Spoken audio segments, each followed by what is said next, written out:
What keeps you up at night? Pondering deep questions. Excitement about a big trip? Or is it stress about unfinished work, an upcoming test, or a dreaded family gathering? For many people, this stress is temporary, as its cause is quickly resolved. But what if the very thing keeping you awake was stress about losing sleep? This seemingly unsolvable loop is at the heart of insomnia, the world's most common sleep disorder. Almost anything can cause the occasional restless night, a snoring partner, physical pain, or emotional distress. And extreme sleep deprivation like jetlag can throw off your biological clock, wreaking havoc on your sleep schedule. But in most cases, sleep deprivation is short-term.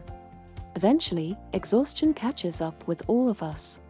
However, some long-term conditions like respiratory disorders, gastrointestinal problems, and many others can overpower fatigue.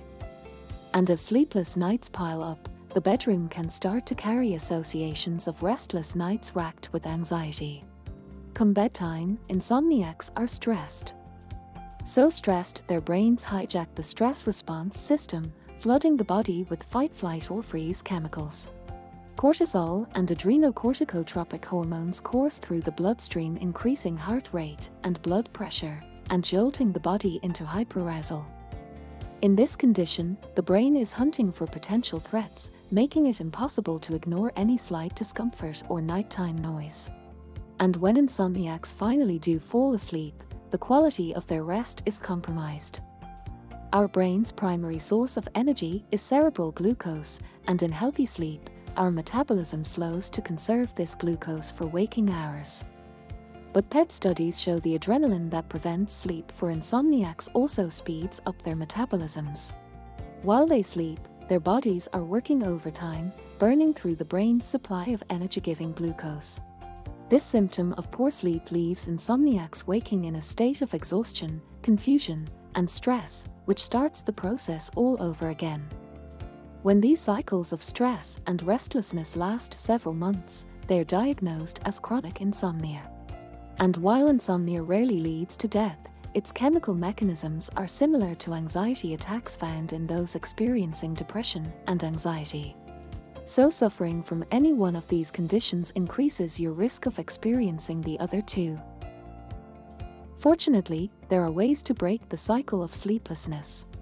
Managing the stress that leads to hyperarousal is one of our best understood treatments for insomnia, and good sleep practices can help rebuild your relationship with bedtime. Make sure your bedroom is dark and comfortably cool to minimize threats during hyperarousal. Only use your bed for sleeping, and if you're restless, leave the room and tire yourself out with relaxing activities like reading, meditating, or journaling. Regulate your metabolism by setting consistent resting and waking times to help orient your body's biological clock. This clock, or circadian rhythm, is also sensitive to light, so avoid bright lights at night to help tell your body that it's time for sleep. In addition to these practices, some doctors prescribe medication to aid sleep, but there aren't reliable medications that help in all cases. And over-the-counter sleeping pills can be highly addictive, leading to withdrawal that worsens symptoms. But before seeking any treatment, make sure your sleeplessness is actually due to insomnia.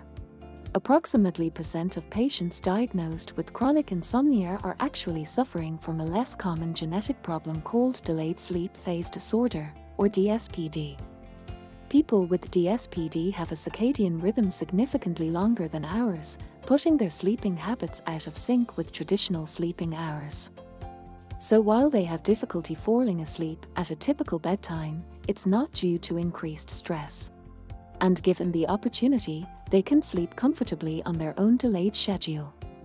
Our sleeping and waking cycle is a delicate balance, and one that's vital to maintain for our physical and mental well-being.